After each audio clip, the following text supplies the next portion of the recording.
coffee. Waldek, action. Welcome everybody to PnP Weekly episode 200. It is a big number. We're finally hitting it. It is 6th of March 2023, and it's been a while since we started doing PnP Weeklies, right? Apparently. I don't recall exactly how it started. Other than that, then we never had a plan, do we? Like we never let's aim for 800 episodes, or like let's try it and see, like let's do one, and then next week we'll do another one, and then here we are. Here we are.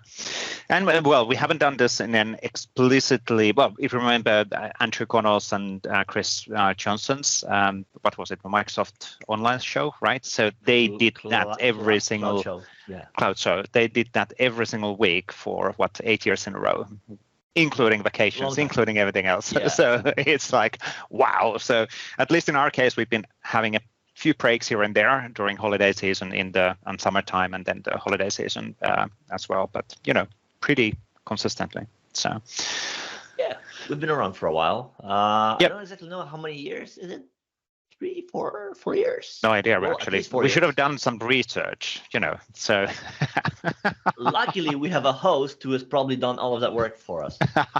Yes, so today we'll have Sébastien Levert joining.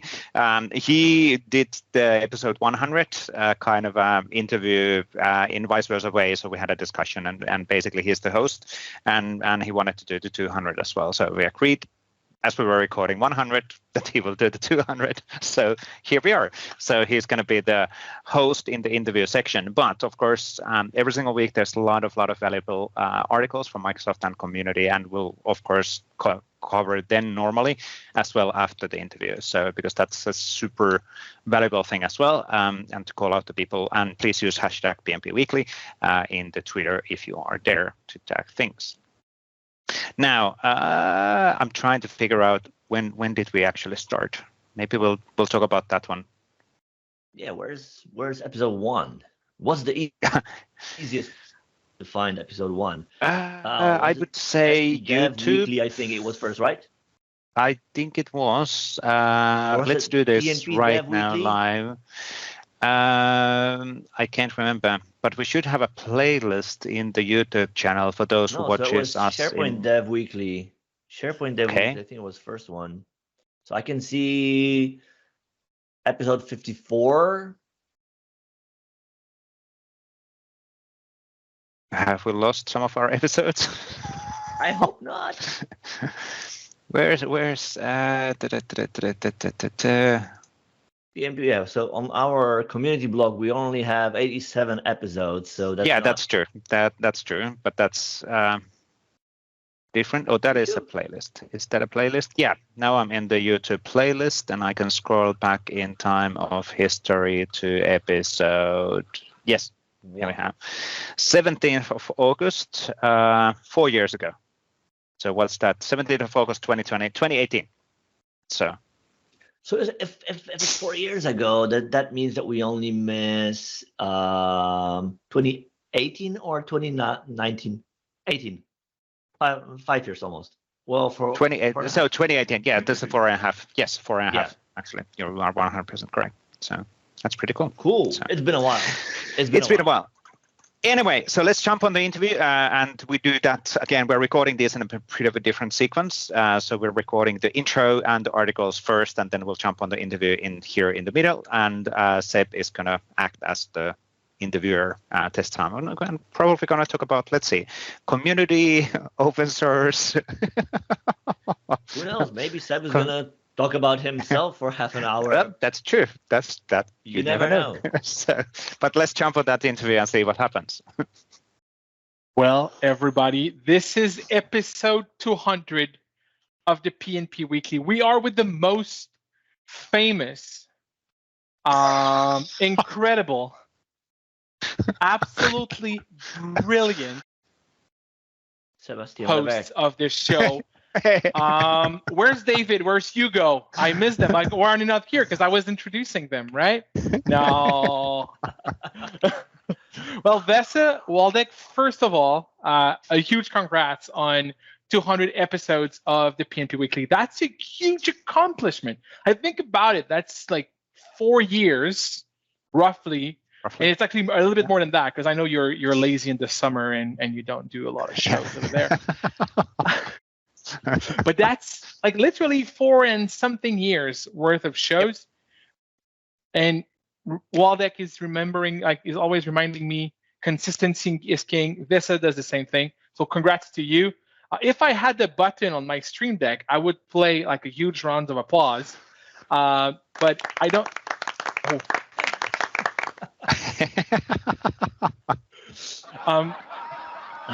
It's awesome. It's absolutely great to see that, and I think the community has grown a little bit more because of the work that you're doing there. So, my first question to both of you, and I'll let you time to answer, is why are you doing that? Why are you spending that time every week to meet with community members, talk about blog posts and news and events, and really talk about your love for the community? Why are you doing that? Why is that the case? Waldek? There you go. I think Waldek, you are my reason. We decided to go to do the first episode, and then we're afraid to change our mind. No. No. If I think about the way I see that is, I recall when I would start way back when, I would have my first blog, and I didn't even have the guts to blog by myself. We would blog in a group because what if we have nothing to say? Well, then there's a group of us to kind of work with each other and have something to say over a period of time, right? And to me, it's all about giving others the stage and help them reach more folks, right? Because there are so many people who do cool things, and they start, right? And when you start, you are by yourself, and you're like, is this meaningful? And you don't have the views. So you start, this cycle of doubt. And is it interesting to folks? Does it matter? Because the numbers aren't there. So if we can play a role in that and get it out there, show it to folks hey, these are people are doing really cool things. Check it out. If we can play a role in that, and I think we have a place where, sure, we don't reach the millions yet. We're working on it very hard, but we aren't there yet.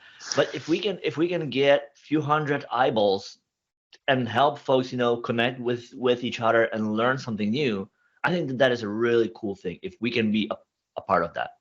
Yeah, it's. I guess it's at least for me, it's really super easy to associate myself to trying to build something. I started blogging in 2007, and you don't know actually, are you writing anything useful? And having an imposter syndrome, all of that is somebody else has already written about this.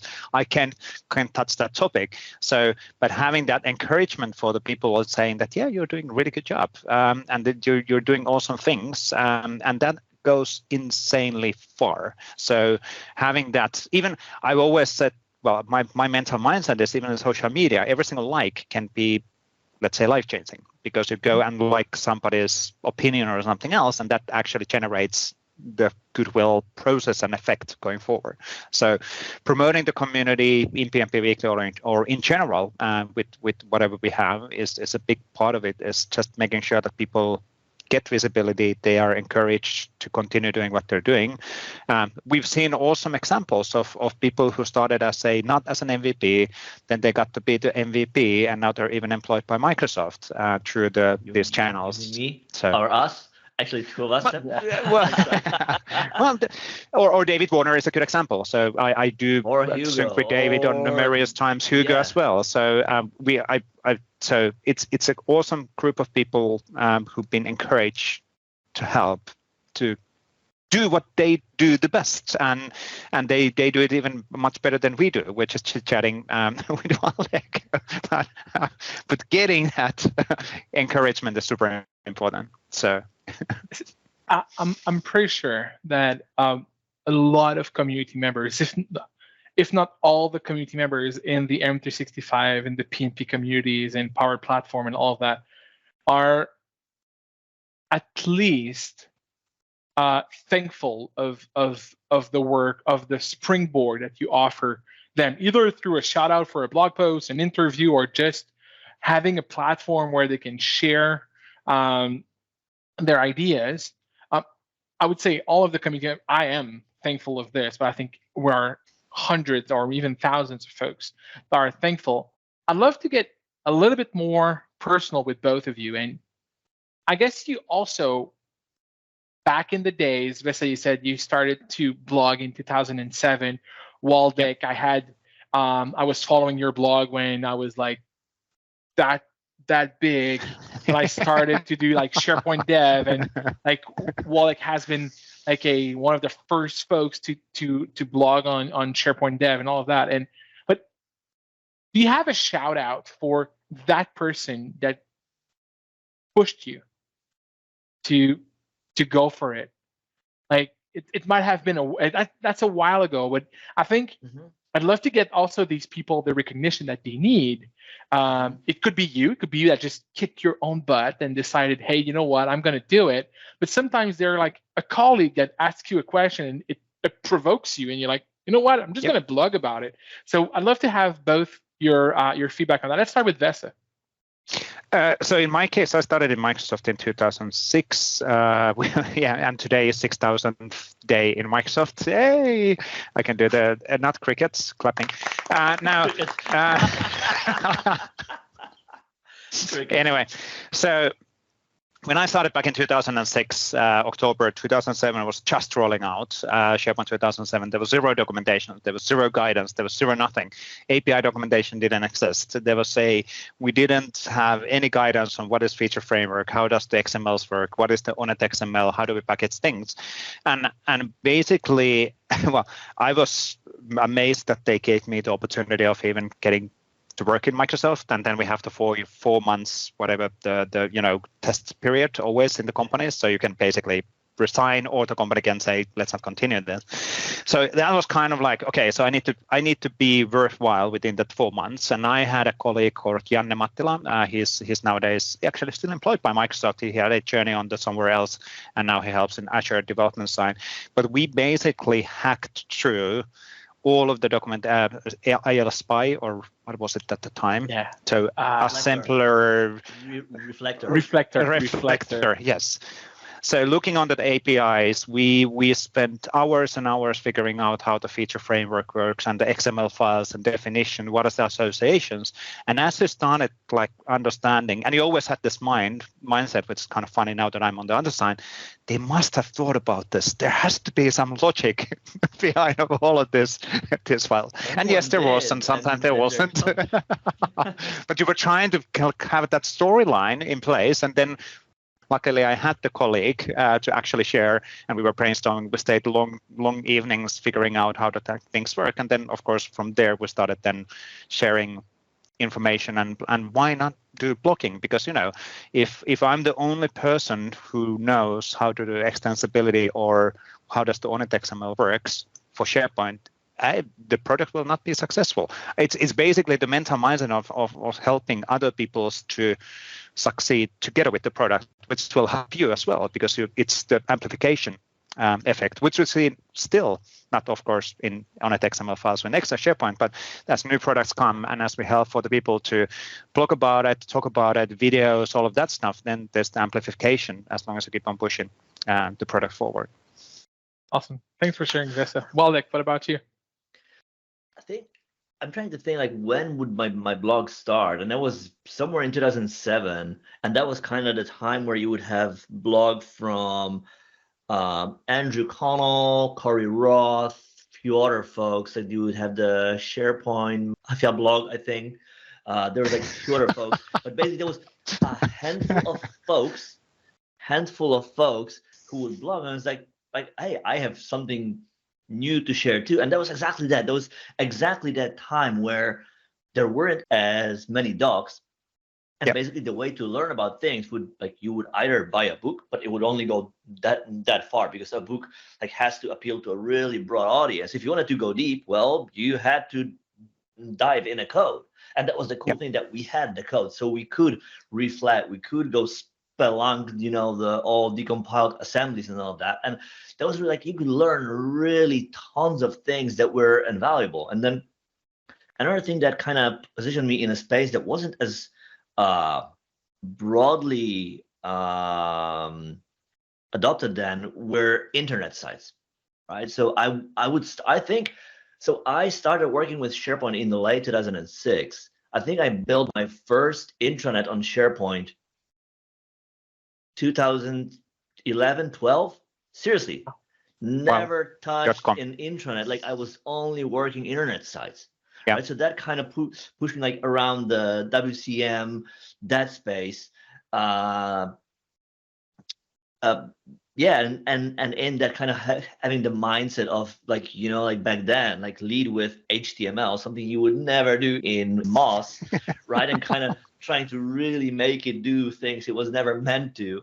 But that made for such a great adventure to be able to, you know, find things and then share them with everybody else. Because again, like it doesn't take anything away from me. And to be honest, like I wasn't ever intentional about it, especially at the start. Like I didn't have this greater ambition of like empowering people across the world to do things. Like I found a thing, I want to share it with others because I see a few other folks who do that and they help me and I can help others back. And that was kind of it. And it's like back then my exposure was basically my workplace.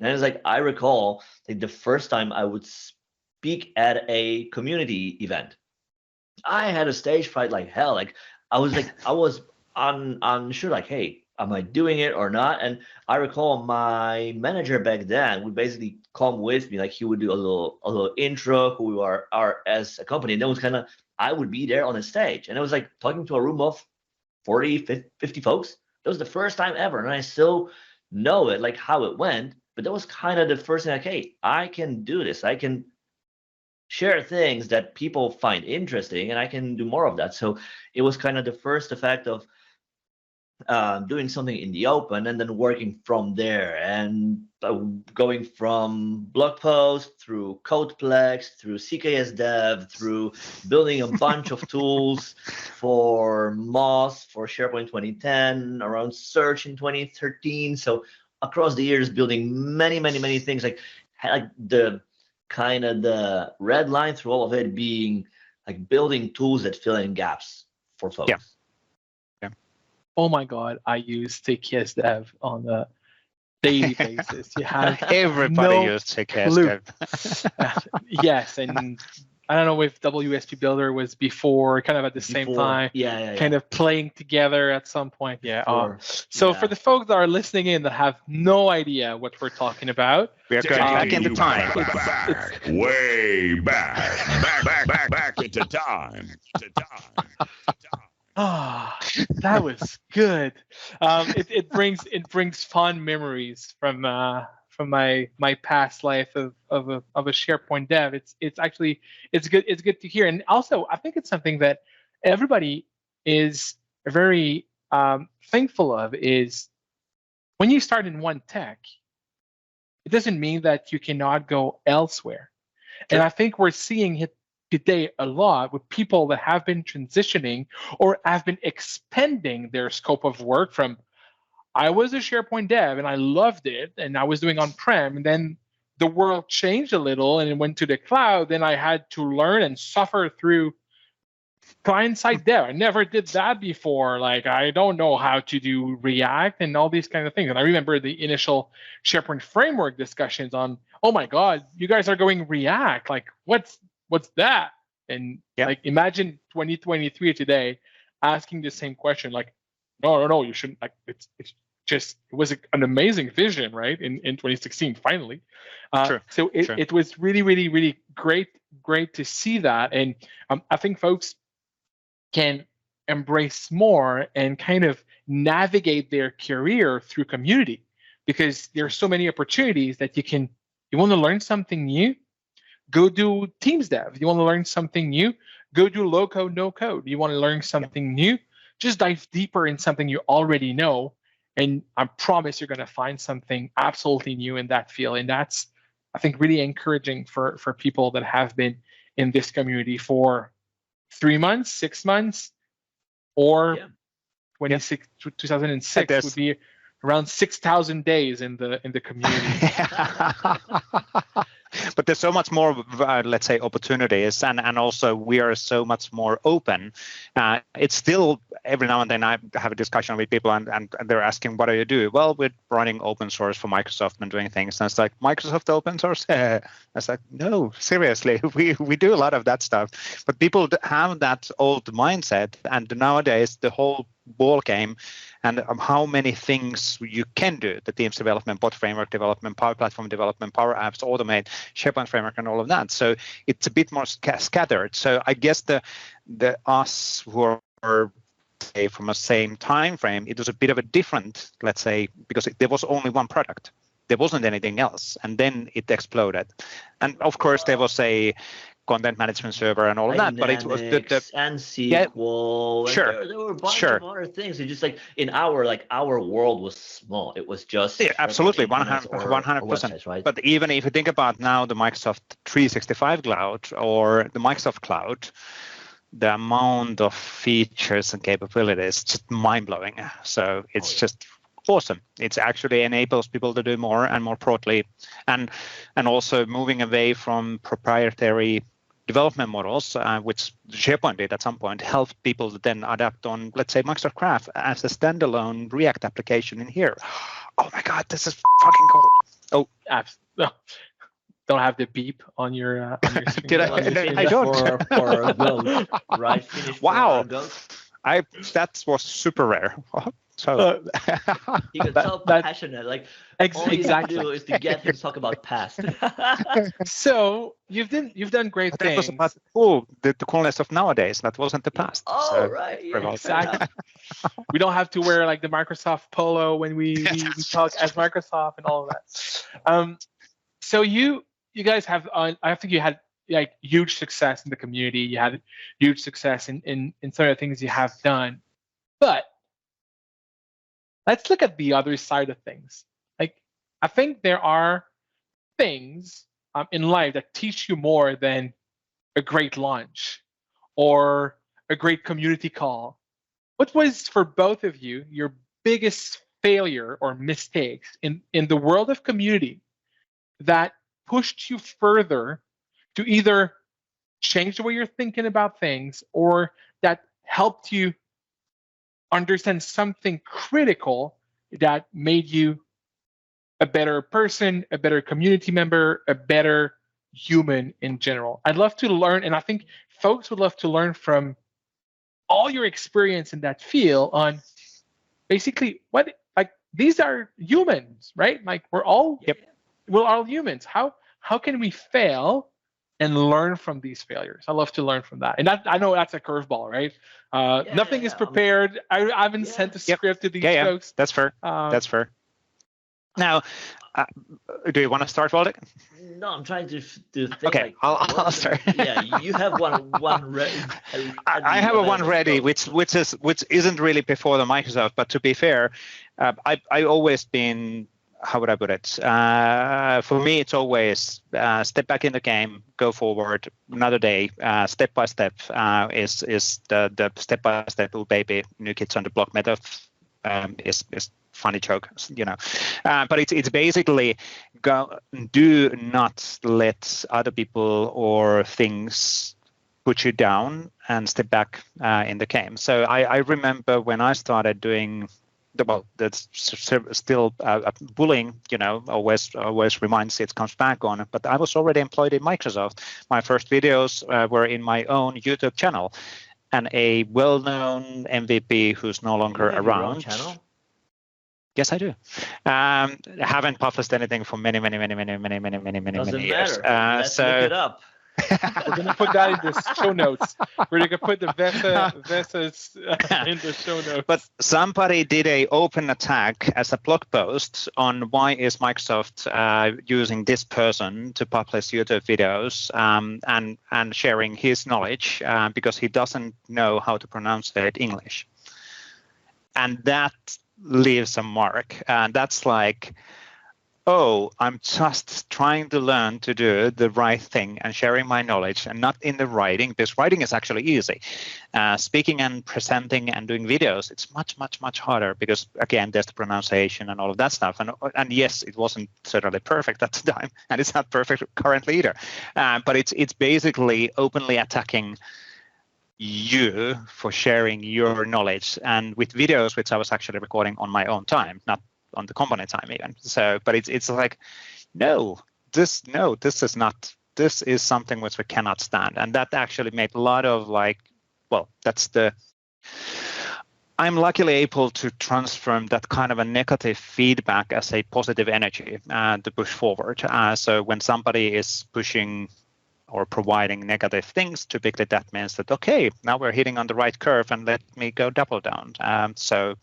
And that's part of course, growing up and learning how to deal with the feedback. But it's something which we hopefully all learn to deal with, because, there's always some people who provide negative feedback and try to push you down, and don't let them. Get back in the game next day. Yeah, or worst comes to worst, just ignore them. Like, yep, be passionate about what you do, and have trust in yourself. Exactly. If you get one like, it means that you already impacted one person, which is already better than zero. Precisely. So it's hard. And I guess it also takes, it takes thick skin, right? True. You need to grow a thick skin. Yeah. Sure. Yeah. And but I think also that if we look back, like, so I'm seeing, I think that's how your first video is from 8 years back, 9 years back even. There you go. I think a lot has changed in community. Yeah, like, we're looking at you. We're all over your. Wow. Like, we're gonna like your all videos, and you'll be the number one. You invented shorts already before there were shorts. But I think in the past 9 years, a lot has changed, right? Like, if I look back at who were MVPs 9 years back, 10 years back, 12 years back, it was a way different group than it is now. Like, now the group is more diverse, broad, bringing different ideas, perspective, cultures.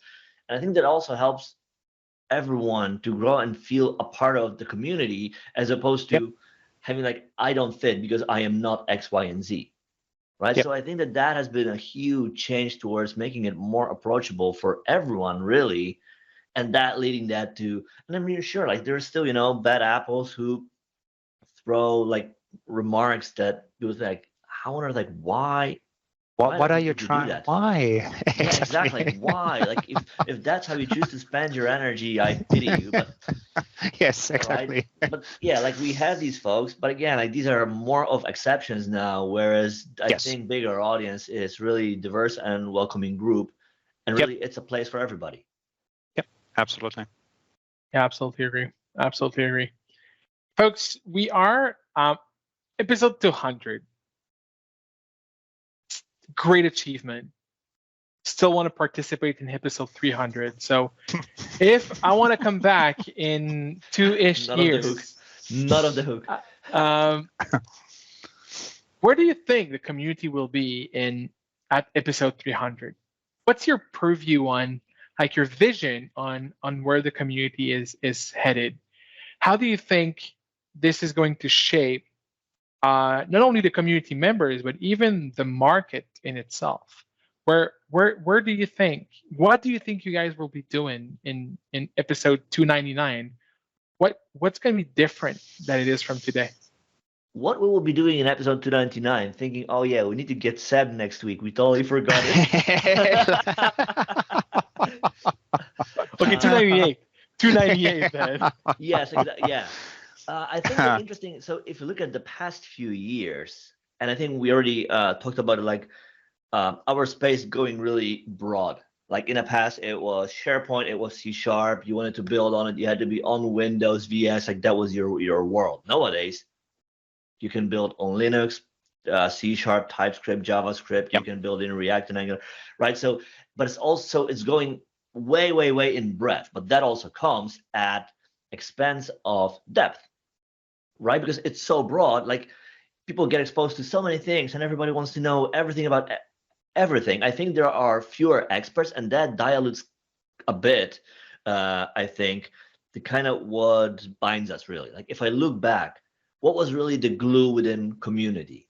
Like the painful experiences of overcoming the thing that didn't work great in product, and then we would walk together and sweat and finding out ways around it, and we would kind of share the same pain. Like we come to a community meetup, right? And it's like, oh yeah, that thing is so hard. It's like, and everybody kind of would nod. And now it's like 9 out of 10 times somebody's talking about something. It's like, I didn't know I could do this, right? Because it's so broad. So I think over the last few years, we've seen a lot of that community growing in breadth because of the sheer scale that we have of our offerings in a cloud, and that's being M365, but also on Azure. Like Azure is a beast of itself with all the things you can do on it. But again, that leads to like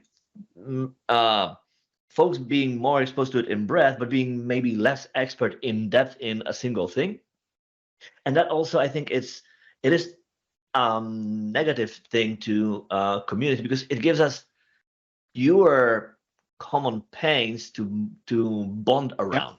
But I think that we will see a renaissance of that. I think that we will see a comeback where we will see that we're kind of going towards the extremes of being like detached and being interested, but having a little in common, because again of the diverse things that we work with. But I think that we will be coming back. I think that people will realize it, and they will crave for that connection, and we will see more and more and more tight-knit groups focusing on whether that will be specific way of work, specific tech, specific things, just to be able to find your own tribe. Yeah, I think that finding your own tribe is a good. I'll come back on that one in a second. But for sure, I would most likely will talk about more about the Microsoft Cloud rather than Microsoft 365, especially if we only focus on, if we take the developer and platform side of the house, it's going to be expanding to be like Microsoft Cloud. So Azure will be more present.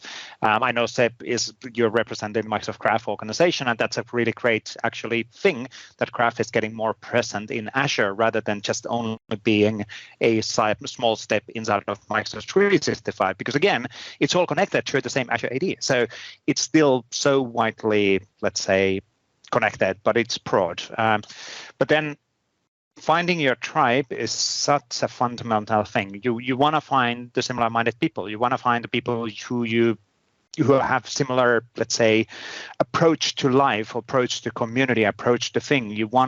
People want to relate on, let's say, they want to have participate in open source projects where they're being valued outside of their day-to-day work, if they have an opportunity to do that, because again, then you get to do networking and connecting to new people and all of that stuff. So, and that's where the tribe mentality for sure comes from. And I'm pretty sure that as part of I completely agree that we'll probably see, now we're heading to, it's a pendulum move.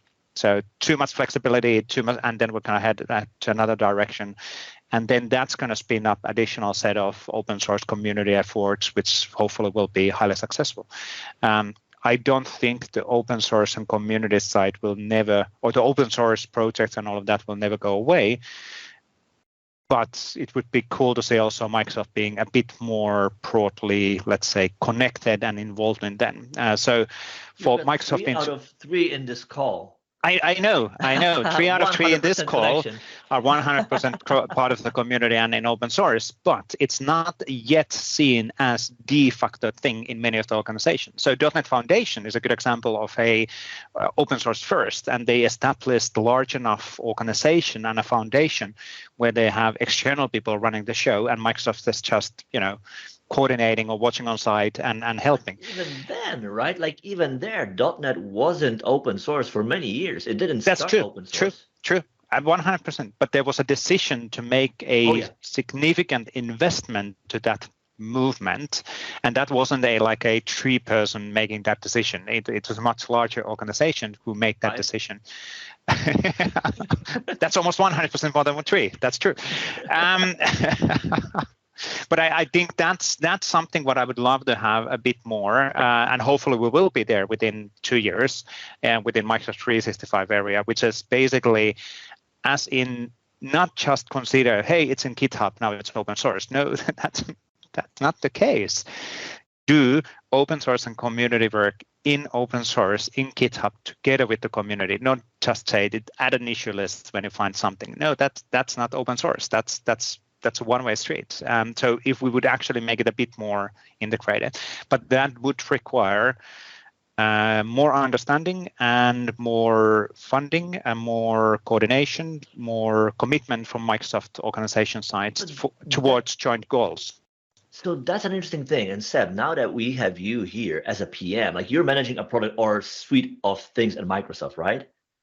How have you seen the last few years, if at all, change kind of community becoming customer within a product?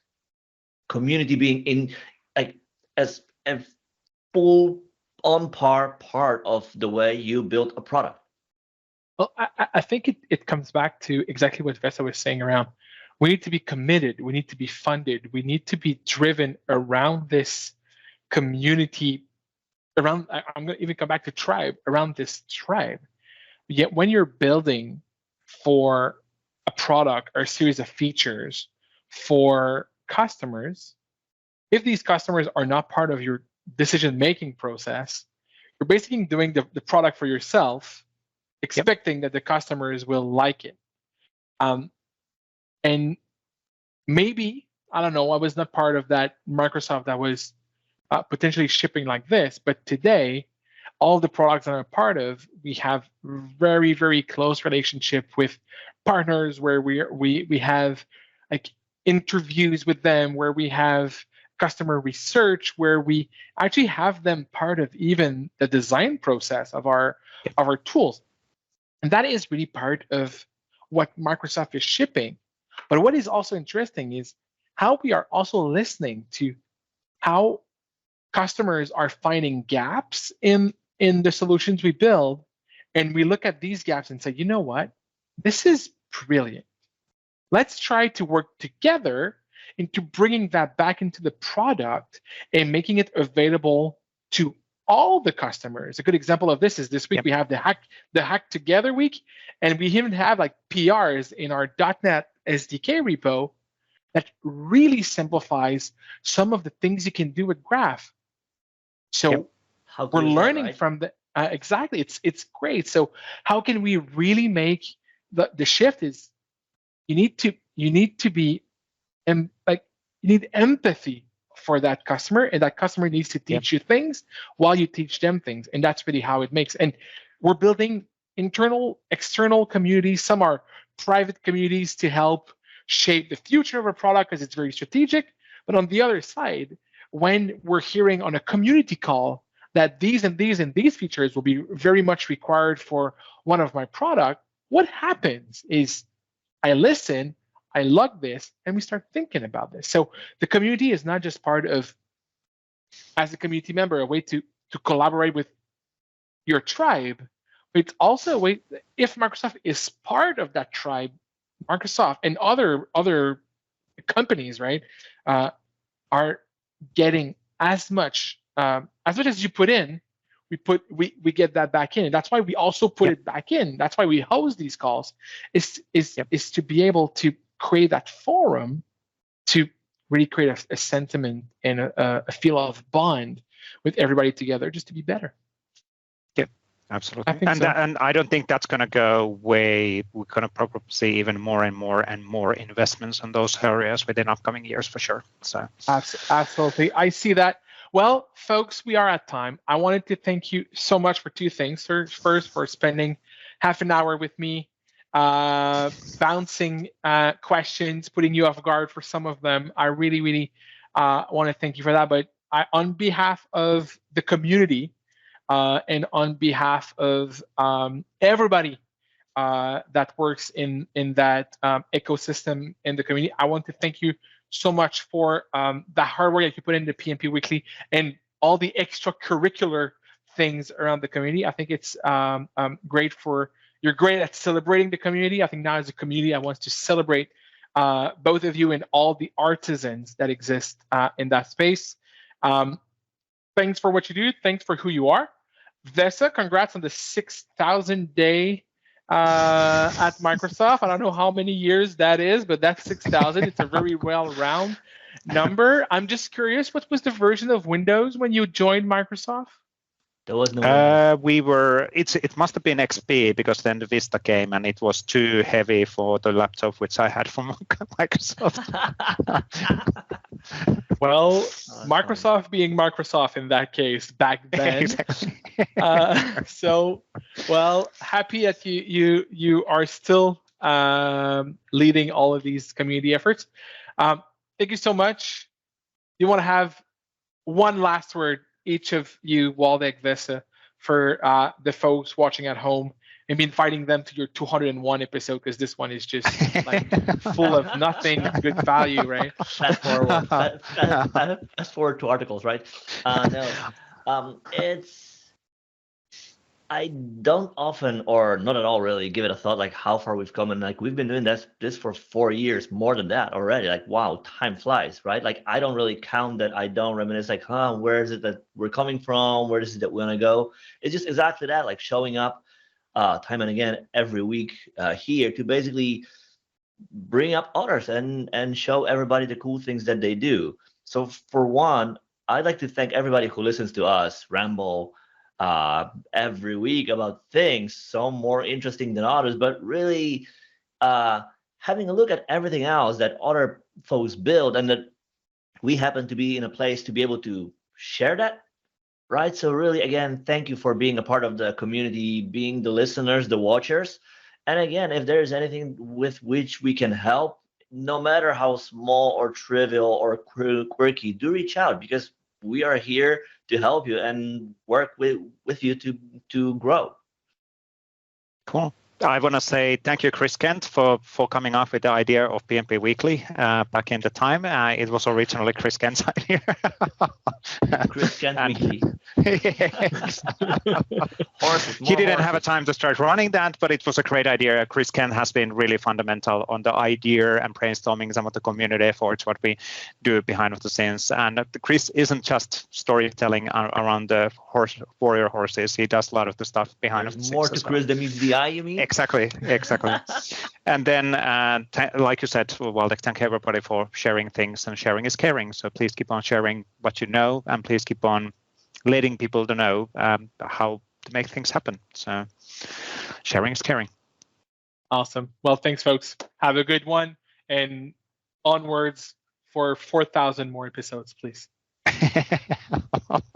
That's a lot. Thanks, Eb. We'll jump on the weekly articles from here. Cheers. Cheers. Thank you.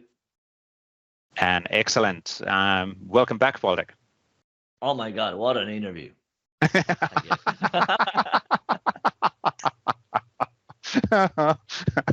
Yes.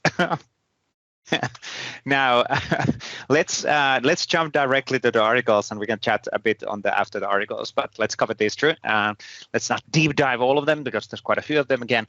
But call out the cool things, what's happening. So first of all, on the Microsoft 365 blog, this is kind of the primary, how would I say, primary marketing blog. Is that the right way of saying this? Maybe it is. I guess so.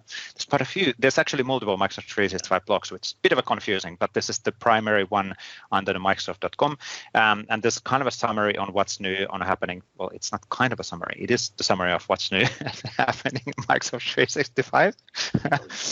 So calling out the individual specific articles, for example, related on Teams Premium and the value that provides, and the videos, and calling out the different capabilities and functions, Viva Engage, Viva Connections, Yammer future, and all of that. So what's kind of the latest in here? Key pointers.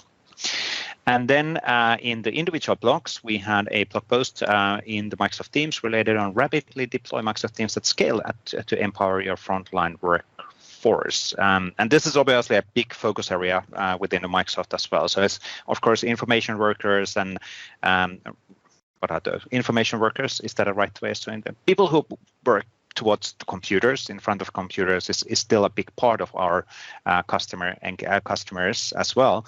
But then frontline workforce is a big focus area.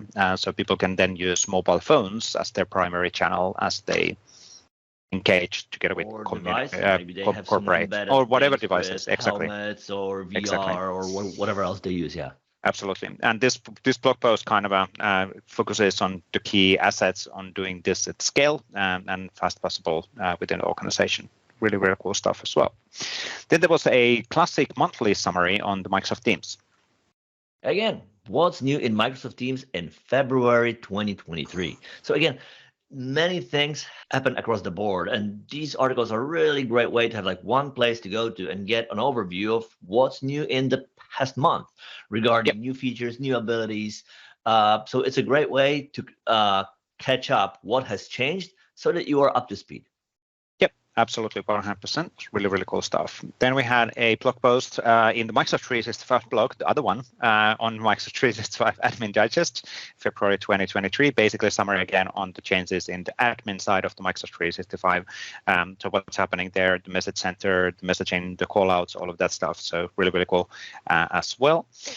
Then there's a summary on, this one is actually interesting. I'll talk about this one a bit. So on the Microsoft Syntax side, which might be a bit confusing, we released a SharePoint Asset Management add-on, and this is a premium offering, which provides capabilities for administrative operations and capabilities for larger companies to manage their deployments more efficiently. Now, it's all bundled under the Microsoft Syntax, which is kind of the Uber brand, so to say, for all of this administrative content management, fine-tuned, optimized, AI-fused document management systems. Is that a good way? That sounds really good. Okay. But last week, the SharePoint Advanced Management add-on basically GA'd with a additional set of capabilities, which are helping large customers and mid-size and large customers to manage their deployments more efficiently. And that's kind of a really cool set of new features and capabilities available. Now, then on the Microsoft 365 developer blog site, there was a few news as well. Exactly. We have a pre-release of Teams Toolkit for Visual Studio Code 5.0. So last year we released the version 4 into GA, meaning Toolkit is the fastest way for you to create Teams apps. And now we kind of, the team revs more based on feedback, input, additional ideas. They're bringing up early preview of version 5.0 with new improvements, abilities. So definitely, if you are interested, check it out, because it brings some really cool improvements that will make it easier for you to include Toolkit in your processes and the way you work. Again, giving you that fastest way to build Teams apps. Yep, absolutely. It's cool to see the investments in here from the Visual Studio side for sure. Now, you probably want to talk about this one as well, the Microsoft Graph Developer Proxy v0.5. Yes, exactly. So following up on our monthly release pace, we released new version of Microsoft Graph Developer Proxy version 0.5, which is the easiest and probably the only way for you to simulate those elusive errors like 429, 500s on APIs that you don't own, and see how your apps are going to handle them. And the cool thing is you can do it for Microsoft Graph, but also for any other API in the world. And in this new version, we ship a few improvements, like the ability to record request logs. And right now, it seems a basic thing or like abstract, like why would I do it? Well, for one, maybe after you ran proxy, you want to have summary, like overview of what different calls your application has done to Graph or to other APIs, right? Yep. We will use that ability to ship new features along some other exciting areas as well. We also we shortened the name. So in the past, you would need to type msgraph-developer-proxy to run it. Now it's just mgdp. So it's also like saving keystrokes, saving times, basically overall making it easier for you to use it, and going on the pace on trying to bring more features to make proxy a more valuable tool that helps you test your apps and deploy them to production with confidence. Yep, absolutely. Really, really cool. And please keep the feedback coming so that people know what you actually need and the suggestions and all of that. Now, there was also an update from Gino Boselli related on introducing apps in Microsoft Teams channel meeting, which is now generally available. And this basically means as you have, at least we do, a lot of Microsoft Teams channel meetings, now you can actually have applications and apps used within those channel meetings as well. Those meetings are a bit different than technically than the normal Outlook meetings, and that's why there has been a rollout sequence on getting everything aligned. So really, really cool to have this available. Now we're getting to the moment where the meeting apps are getting more broadly available, which is great. So we can start seeing more additional usage on them, which is awesome.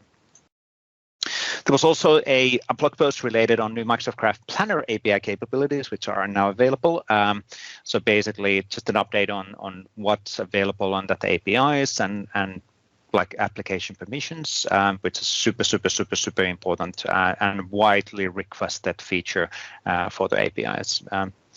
I think I'm watching Waldek here on the side, but any API should have both the conceptual user API permission, but then it should have also the application permission because it's basically for anything we build, like first we need the APIs, and then the APIs need to be able for app only and on behalf of user exactly. Exactly right. So that people can use these APIs to extend or to build on top of our work and automate some work around it too. Yep, absolutely. So really cool. Now then there was a monthly summary on the SharePoint side. Right? Yes, SharePoint Roadmap Pit Stop, February 2023. And in this episode, Mark Cashman is talking to, if you stop scrolling, I will be able to read it. Shashamani, exactly. And it's a similar kind of a monthly summary where we call out all of the things what are evolving. Now, the thing to call out here is that even though it says SharePoint monthly summary, SharePoint is actually behind a lot of things, like Viva Topics is empowered by SharePoint. So therefore, we're surfacing all of the different capabilities across the Microsoft 365 stack. Microsoft Stream is powered by SharePoint. It's actually one of these things. SharePoint is surprise under and behind of so many things on the capabilities. So that's why you actually have this more broader summary on what's happening across Microsoft 365 areas. Really cool. On the Power Platform side, there was a Power Automate blog post around automate workflows with Power Automate connector for updates in Microsoft Teams. So really cool additional updates on those connector capabilities, which we provide out of the box. So there's always new scenarios, and I want to hook into that event. Could I do something there? And that's basically this: is we're adding additional connector events where you can spin up Power Automate to actually do things. It's really cool. Thank you for that.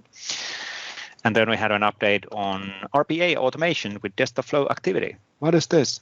Exactly. So when you use RPA, which is the remote process automation, I guess. Yep. That's right. So when you use it, you want in the end insights on the runs of your flows. Well, now you will get that, right? So you will get more insight into the flows you run on RPA, what's working, what's not, where, and so forth and so on, so that you can understand where things work correctly and where they need improvement. So this is like a highly desirable and asked for feature, no matter what you build. Like whenever there's an ability for me to build or extend something, I want to know if that works or right or not, right? So it's 100%. A typical thing. Now I have to call out here, and this is a bit of a bummer from Microsoft side. We do not actually call out what is RPA. So there's some level of assumption for the writer of this blog post, which again, it's partly understandable because you kind of live in that bubble that everybody knows what is an RPA, which isn't necessarily always the case. So just a interesting observation and a good reminder for anybody who's writing that please remember people who read your stuff are not always up to date on the terminology. So it's first the acronyms and then definition, like what is it exactly, right? So in this case, basically imagine you have an app, a desktop app that doesn't have an API and you want to automate something around it. Well, you can run agent on Windows that will automate, that will communicate with the desktop app to automate actions around it. So that's for all the things you run which don't have an API. Yep, absolutely. really, really cool. And then on the Power App side, there was an update around pipelines in Power Platform, which is now generally available. So basically, previously, like 2 months ago or so, we announced that they're in preview. Now they're generally available, and you can start using them more in the production as well. Really, really cool. It's great to see the level of innovation and investment, so making things more mature. Yeah. And the pace is really, really awesome as well. Now on the Microsoft 365 Power Platform community blog, we had an awesome blog post from Bob German related on building a Houston Who's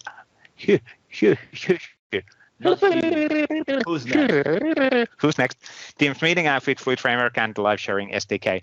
Technically, this is a showcase of technologies, so the Fluid Framework and the live share SDK, and they with Rabia Williams, and they have a video where they showcase this application as well. So it's really, really cool scenario on taking advantage of those technologies within your application as well. And it's actually pretty cool. Like we use that in our meetings, in our team too, because like how often is that like you ask for an update in a team and then either everybody goes at once or nobody says anything. So like now, like you have the ability to basically, and the person is next, and now that person is next, and it doesn't always have to be like, in my upper left there is you, but for you there's somebody else, and it's always this random, this mess of how do you organize the turns? Well, now you have an app for that. Yep, absolutely. Really, really cool stuff. And it's, of course, available as a sample. And so you can download that and start using that and learning from that existing sample. So awesome work, Bob and Rabia, on this one. Really, really cool.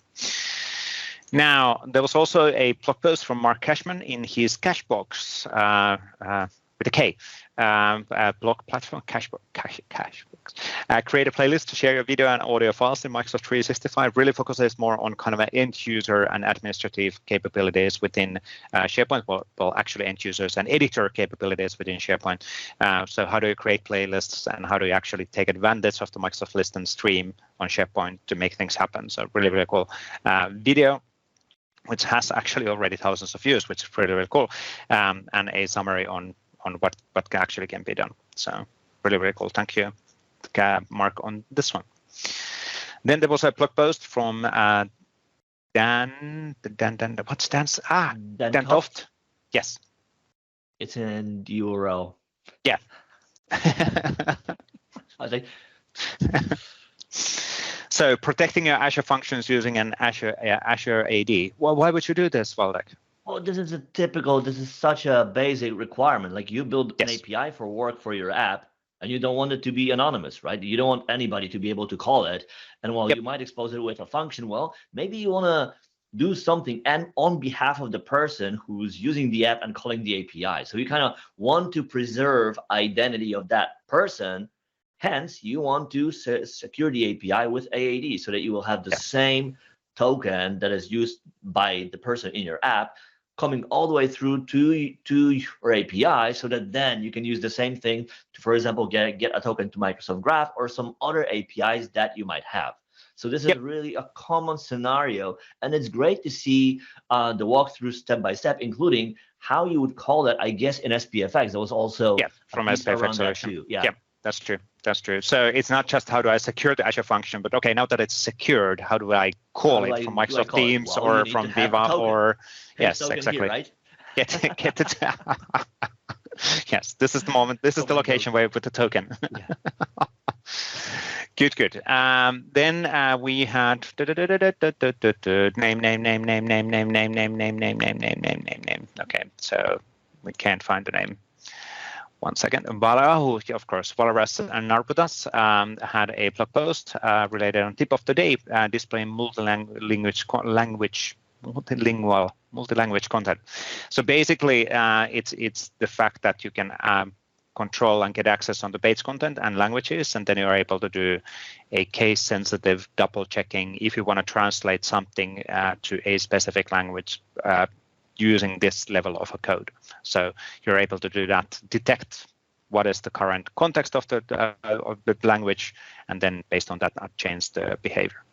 Of course, there are certain capabilities with SPFX, where you can actually do this natively with a JSON file as well. But every now and then, you might need to be able to do that as well. Chris O'Brien had an interesting AI-related blog post. exactly how you would call ChatGPT/GPT-3 from Power Apps and Power Automate using the Azure OpenAI. So this is like that has been in the news, like ChatGPT, generative AI, and all that, or generative LLM, should I say? Like that has been in the news for the last few weeks. Like it's been a hot topic, right?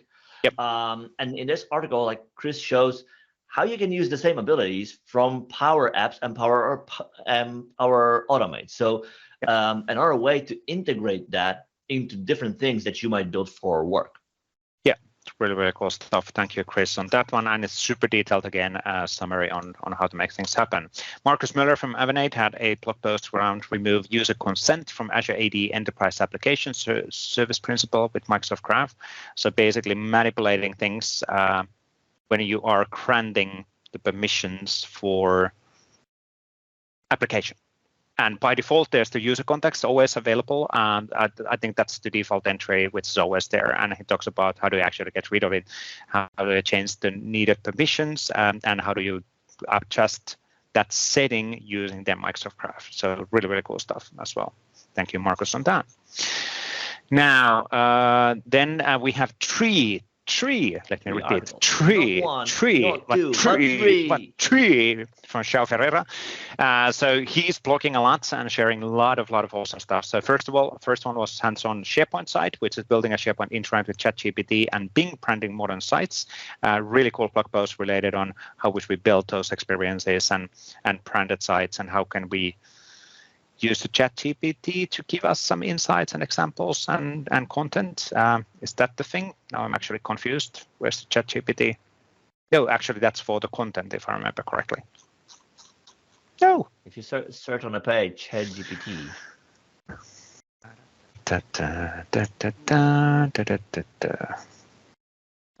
Sometimes it's written with a space, and sometimes it's not. So you got to find different occurrences. Yeah. So basically using ChatGPT to tell us the different options of doing branding, for example, in SharePoint, and then adjusting that based on the ChatGPT. So cool.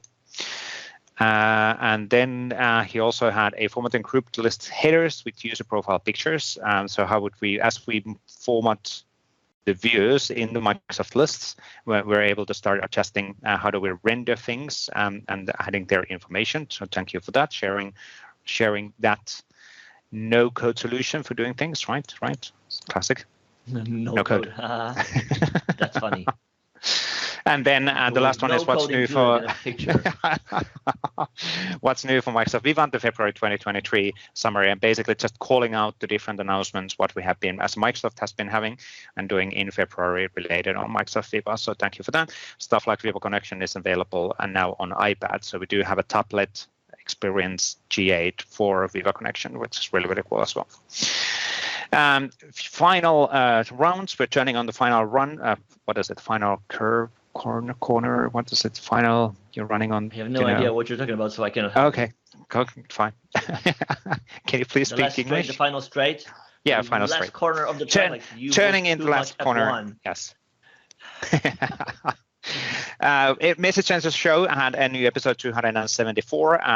These are really valuable, where Daniel and Daryl go through all of the latest message center posts and then also analyze what it actually means in practice. New message recall in Exchange Online rolling out, OneDrive favorite, unfavorite files, and sent to Kindle feature shipping. That's actually really cool. Wasn't aware of that feature. Yeah, that's cool. And then 3 videos. Shane had a video related on meeting follow-ups and invites with the Power Apps and Automate. So basically using the Power Apps and Automate for benefiting of those summaries and agreements and all of that stuff related on meetings. Thank you for that. Really cool stuff. Paolo Pialorsi had a new episode as well, episode 240. Creating planner plans with buckets and tasks using Microsoft Power Automate. That's actually pretty cool as well. Yeah, it is. Now that we have the API, you can automate exactly things, right? So it only shows like how many new scenarios are available. The API in place. Exactly, get the API in place. So partners will love you. Have an API. And then the final video is from Daniel Christian related on Power Automate for desktop PDF creation using Word templates, and a really cool scenario as well. So from a Word template, then using the Power Automate desktop to generate the PDF files. Now, technically, of course, you could save a Word document as a PDF, but again, then you could do additional automation and connections and collecting things and all of that as with the Power Automate. Yeah, and probably another way around, like once you have the Word doc, you can use Graph API to convert that Word into a PDF, right? Correct. Word doc. Yeah, exactly. So really, really cool stuff. Good. That's all of the articles this week. Next week, episode 201. Yes, and the week after, 202. True. Mind blown. Cool. I guess anything special to say? Basically, episode 200 rendered you speechless, which never happens. Yes. We Finns, we are silent. Yes, it only took us 200 episodes to get you quiet. Yes. As you can see, I'm quiet, silent. Yes. Completely silent. It is, I was putting this in the social media today, it is also my 6,000th day being employed in Microsoft. So how would you know? How do you know exactly? Because like I can imagine anniversaries that we track internally are the 1, the 2, the 5 years, then you will get Crystal from 12 and a half, I guess, or 12, or whatever the numbers are. So you get a Crystal in 5, 10, 15, 20, 25, 30. So it's basically 5 years. Oh, you still have quite a few to. Yeah. So I'm in a. That's 15 with Sun Pack. So that's not nothing, Jeez. But that's already 1.5 years ago, So yeah. But the 6,000 came. I had no idea, to be honest. But there was a private dev kitchen for a selected group of partner under NDA, and in that dev kitchen, the group PM was basically saying, "Hey, blah blah blah, I'm blah blah blah," and guess what? I have 1 week to the 6,000 days employed by Microsoft, and I'm like, okay, that's interesting. How would you? Hey, wait a minute. So when have I started? And it's like, oh. Same day. Interesting. ChatGPT. How many days passed since that day? Exactly. Exactly. So, it is what it is. So, anyway, that has changed. At least the 6,000 days working in Microsoft has changed the silent Finn. It's no longer silent. It made you talk. Finally. Cool. But anyway. Yeah. Any last kind of a conclusions? 200 episode. As I said, we never had a plan. We just started doing things. And the time flew, right? Because I think we started when I was still in my previous job. I've been at Microsoft already almost 2.5 years now, and I have no idea where the time went. Yeah. Well, time flies when you're having fun. So exactly. Like for one, I'm not bored. Yeah. That's for sure. Every day there's something like, what? Exactly. Something new and exciting, and you learn things, and you learn about things, and you learn about people and from people. It's it's really, really cool. So anyway, thanks everybody for watching. Please give us feedback if you have any suggestions on the visitors. If you want to be a visitor, just let us know, actually. So let's see how many candidates we get. To our student show. There you go. Exactly. Maybe we should have I don't know, a kind of form or something people can send. But that's too official, isn't it? That prerequisite. I don't know, like you don't like it can be anonymous form, submit today. Maybe you don't want to. I don't know. That's fair. That's actually really smart. Let's do that starting from episode 201. Feedback form and a suggestions and signing up for the show form episode. Yes. Anything and everything you want to share with us, whether it's article, whether it's a sample, your work, your colleagues. Maybe you want to submit for us to invite your colleagues on the show. Good point. Really good. That's a great idea. Thank you for the feedback, Waldek. Drink.